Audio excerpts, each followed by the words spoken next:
Now let us discuss about superposition of wave. आज हम लोग जो लेसन पढ़ने वाले हैं वो सुपरपोजिशन ऑफ वेव है। तो सुपरपोजिशन का मतलब क्या होता है? तो सुपरपोजिशन का मतलब होता है मिक्स होना, कंबाइन होना। तो सुपरपोजिशन ऑफ वेव का मतलब हो गया वेव का कंबाइन होना। तो composition of wave, that means combination of wave, that means superposition of wave, ये पढ़ने से पहले हमको ये समझना पड़ेगा कि वेव क्या होता है। कई बार हम लोग ये वर्ड सुनते हैं वेव, एक्चुअली वेव क्या होता है? तो वेव जो है वो किसी मीडियम में होने वाला डिस्टरबेंस होता है। ये कोई ऑब्जेक्ट नहीं है, ये कोई बॉडी नहीं है। तो वेव मतलब किसी भी मीडियम में होने वाला डिस्टरबेंस। तो डिस्टरबेंस कैसे होता है? तो आपको एक एग्जांपल बताता हूं। कई बार हम लोग पानी में पत्थर फेंकते हैं। किसी तालाब में पानी है और पानी का लेवल प्लेन है, मतलब पानी के ऊपर पानी का जो सरफेस है वो सरफेस प्लेन है, वहां पर कोई डिस्टरबेंस नहीं है। और उस समय जब हम लोग स्टोन को ड्रॉप करते हैं, स्टोन को उस पानी में फेंकते हैं, तो आप लोगों ने देखा होगा उस पानी में कुछ सर्कल बनते हैं। वो सर्कल आगे बढ़ते जाते हैं और उस सर्कल के पीछे और सर्कल बनते हुए आगे बढ़ते हैं। तो वहां पर जो स्ट्रक्चर बना है, आप लोगों ने देखा होगा कि water up down up down up down इस प्रकार का स्ट्रक्चर तैयार करता है। स्ट्रक्चर कैसे बना? वो स्ट्रक्चर इसलिए बना क्योंकि आपने स्टोन ड्रॉप किया, तो स्टोन का जो एनर्जी है, स्टोन ड्रॉप किया तो स्टोन में काइनेटिक एनर्जी है क्योंकि मोशन कर रहा है वो। तो वो काइनेटिक एनर्जी उस वाटर के पार्टिकल को मिल गया और वाटर के पार्टिकल ने अप एंड डाउन मोशन करना स्टार्ट किया। और वही अप एंड डाउन मोशन जो है, वाटर में बनने वाला अप एंड डाउन जो मोशन है, जो स्ट्रक्चर है, वो स्ट्रक्चर ही वेव कहलाता है। तो क्या हुआ? ये सरफेस है, यहां पर स्टोन ड्रॉप किया। स्टोन ड्रॉप करते ही स्टोन का जो एनर्जी है वो वाटर के पार्टिकल में चला गया और वाटर के पार्टिकल में जाने के बाद में वाटर के पार्टिकल इस प्रकार से अप एंड डाउन मोशन करने लग गए। मतलब स्टोन का एनर्जी वाटर के पार्टिकल को मिल गया और वाटर के पार्टिकल ने उस एनर्जी के कारण अप एंड डाउन का मोशन किया। इसका मतलब क्या हुआ? यहां पर एनर्जी ट्रांसफर हुआ। एनर्जी किसके पास में था? तो एनर्जी पहले स्टोन के पास में था, अब वो एनर्जी किसको चला गया? वाटर के पार्टिकल को चला गया। वाटर के पार्टिकल क्या कर रहा है? तो up and down type motion कर रहा है। तो up and down type motion कर रहा है, इसका मतलब एक्चुअली क्या कर रहा है? तो मैंने आपको ऑसिलेशन लेसन जब पढ़ाया था तो उस समय ऑसिलेशन का डेफिनेशन बताया था, to and fro, up and down, back and forth type of motion called as oscillation. That means we can say that in this case, यहां पर मैं वाटर का एग्जांपल ले रहा हूं, इस केस में वाटर के particle up and down type motion कर रहा है, इसका मतलब वाटर के पार्टिकल ऑसिलेशन कर रहा है and hence wave is an oscillatory disturbance. मतलब जिस वाटर का सरफेस प्लेन था उसमें स्टोन डाल के हमने वाटर के पार्टिकल को डिस्टर्ब किया, वाटर मीडियम को डिस्टर्ब किया। और डिस्टर्ब भी कैसे किया? ऑसिलेटरी डिस्टर्बेंस दिया हमने। So oscillatory disturbance in a medium. कब ऑसिलेटरी डिस्टर्बेंस होता है? जब स्टोन को ड्रॉप करते हैं। तो स्टोन को ड्रॉप मतलब इस एग्जांपल में हमने स्टोन को ड्रॉप किया, कई एग्जांपल में हम लोग स्टोन ड्रॉप नहीं करते, लेकिन स्टोन ड्रॉप करने से एनर्जी, स्टोन का एनर्जी वाटर के पार्टिकल को मिला, मतलब एनर्जी उस मीडियम में से ट्रांसफर हुआ। मैंने आपको क्या बताया, सर्कल बनता है, ये सर्कल आगे बढ़ता है, मतलब क्या हुआ, सर्कल जहां पर बना वहां के पार्टिकल आगे के पार्टिकल को डिस्टर्ब कर रहा है। इसका मतलब एनर्जी कहां पर मिला, पहले जहां पर स्टोन को ड्रॉप किया, सर्कल कहां तक पहुंच रहा है, आगे तक पहुंच रहा है। इसका मतलब यहाँ का एनर्जी कहां जा रहा है, उधर जा रहा है। ये आप लोगों ने देखा, ये स्ट्रक्चर आप लोगों ने देखा है। इस स्ट्रक्चर को हम लोग वर्लपूल कहते हैं, it is called as whirlpool. जैसे सर्कल बनते हैं ना, ऐसे सर्कल बनता है, ऐसा सर्कल बनता है, ये सर्कल बनता है, ये सर्कल, फिर ये सर्कल आगे बढ़ता जाता है। तो एक्चुअली क्या होता है, ये पार्टिकल, यहाँ के पार्टिकल इन पार्टिकल को डिस्टर्ब करेंगे, ये इनको, मतलब एनर्जी यहां से आगे बढ़ेगा। तो जब किसी मीडियम में से एनर्जी ट्रांसफर होता है, एनर्जी ट्रेवल होता है, उस समय मीडियम डिस्टर्ब होता है। तो डेफिनेशन हुआ, oscillatory disturbance in a medium when energy is transfer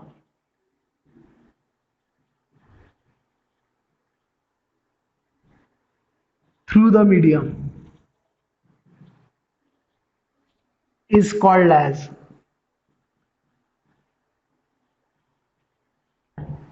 wave। इसको हम लोग वेव कहेंगे।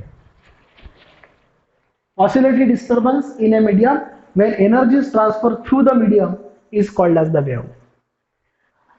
In this case, there are two types of waves.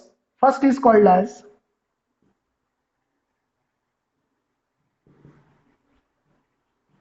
mechanical wave. First is called as mechanical wave. Mechanical wave मतलब कौन सा होगा, mechanical wave वो होता है जिसमें एनर्जी को ट्रांसफर होने के लिए मीडियम की जरूरत होती है। मतलब एनर्जी वेव मतलब क्या हुआ, डिस्टरबेंस, किसके कारण, एनर्जी ट्रैवल होने के कारण। मतलब एनर्जी को ट्रैवल होने के लिए जब मीडियम की जरूरत होती है, उस वक्त जो वेव तैयार होता है उसको हम लोग मैकेनिकल वेव कहते हैं। So what is mechanical wave, mechanical wave is the wave in which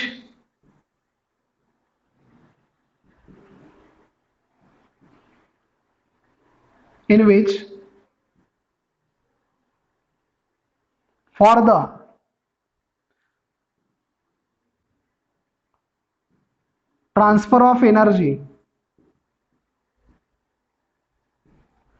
transfer of energy, medium is required,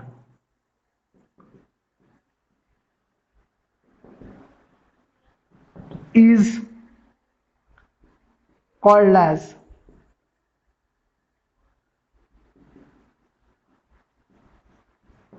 mechanical wave. इसको हम लोग मैकेनिकल वेव कहते हैं।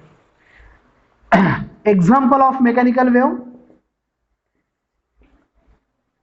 Is the sound wave. Sound को ट्रैवल होने के लिए मीडियम की जरूरत है। अगर कहीं पर वैक्यूम है तो साउंड ट्रैवल हो ही नहीं सकता, क्योंकि वैक्यूम मतलब क्या होता है, एक ऐसा स्पेस जहां पर कोई मीडियम नहीं है। तो जहां मीडियम नहीं है वहां पर साउंड ट्रैवल हो ही नहीं सकता। तो कहने का मतलब यह है कि साउंड वेव जो है वो मैकेनिकल वेव कहलाएगा, क्योंकि साउंड एनर्जी को ट्रैवल होने के लिए, जैसे मैं बात कर रहा हूं तो मैं बात कर रहा हूं तो आपको सुनाई देता है, जो स्टूडेंट्स बैठे उनको सुनाई देता है। इसका मतलब क्या हुआ, मेरे और स्टूडेंट के बीच में एयर पार्टिकल्स है, मतलब मीडियम है। तो मैं जो साउंड इमिट कर रहा हूं वो साउंड एनर्जी है, तो ये एनर्जी ट्रैवल हो रहा है मीडियम से और उन स्टूडेंट को सुनाई दे रहा है। इसका मतलब ये मैकेनिकल वेव हुआ, मतलब ये साउंड वेव मतलब मैकेनिकल वेव हुआ, और जिसको मीडियम की जरूरत पड़ रही है। यहां पर स्टूडेंट और मेरे बीच में वैक्यूम अगर तैयार करोगे, मतलब यहां से एयर को अगर हटा दोगे, कोई मीडियम अगर नहीं रखोगे, तो स्टूडेंट मैं क्या बोल रहा हूं वो नहीं सुन पाएगा। क्यों, क्योंकि वहां पर कोई मीडियम नहीं है, तो उस स्पेस के थ्रू साउंड एनर्जी ट्रैवल नहीं हो पाएगा।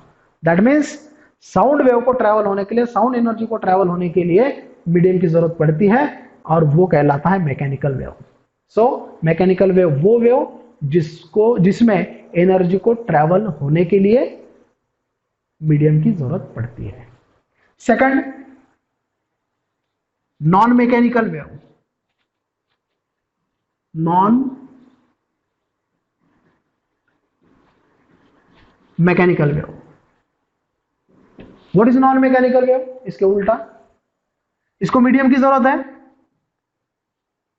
नॉन मैकेनिकल को मीडियम की जरूरत नहीं है। The wave in which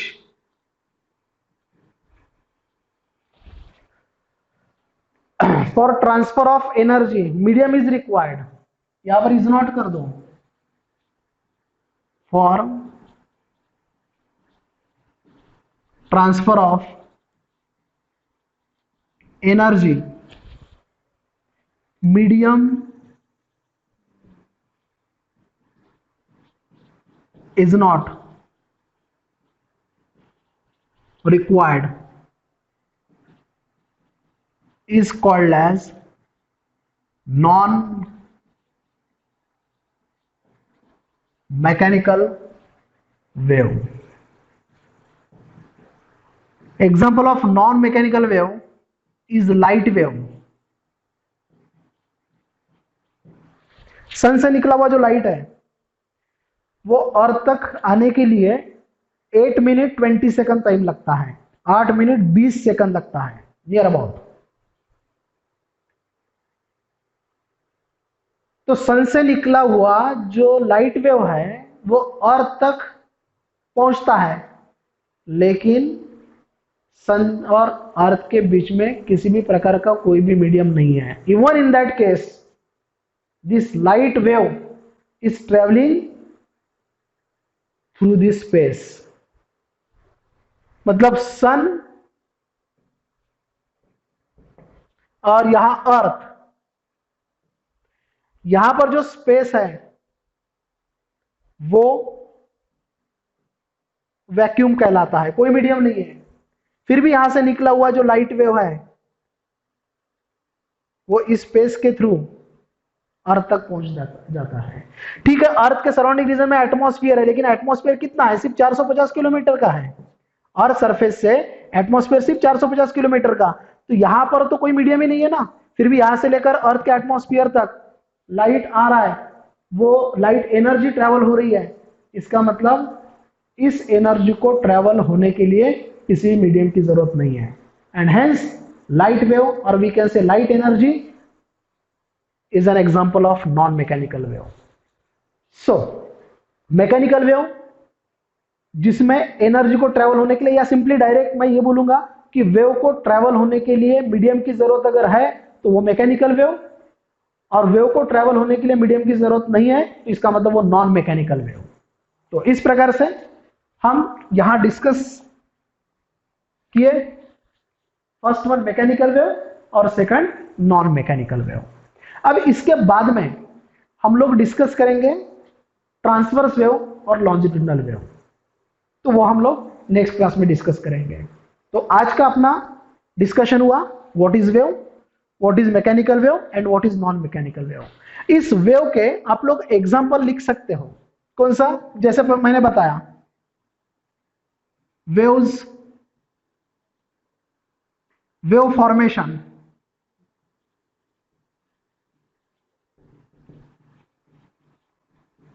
on the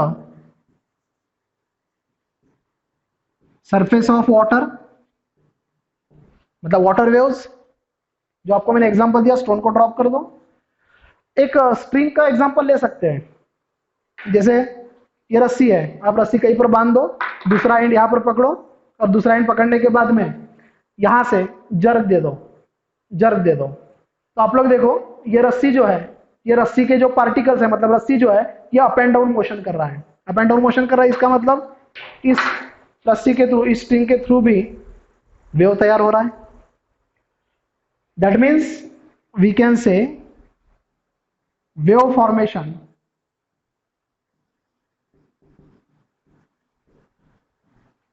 along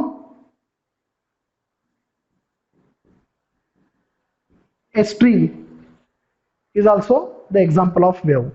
ऐसे कई सारे एग्जांपल हम लोग वेव के ले सकते हैं। ये दो बेस्ट एग्जांपल है, wave formation on the surface of water and wave formation along a stream. आप लोगों ने देखा होगा सितार, गिटार, वायलिन, ये जब प्ले किया जाता है तो उसमें एक स्ट्रिंग होता है, उस स्ट्रिंग को प्लग किया जाता है, उस स्ट्रिंग को छेड़ा जाता है, तो उस वक्त उस स्ट्रिंग में से साउंड तैयार होता है। तो आपने स्ट्रिंग को प्लग किया तो उस वक्त स्ट्रिंग जो है उसका वाइब्रेशन होता है। वो जो वाइब्रेशन है, वो वाइब्रेशन मतलब ही वहां पर तैयार होने वाला वेव है। आप जैसे उसको प्लग करते हो तो उसमें वाइब्रेशन होता है, इसका मतलब वहां पर वेव तैयार हुआ है।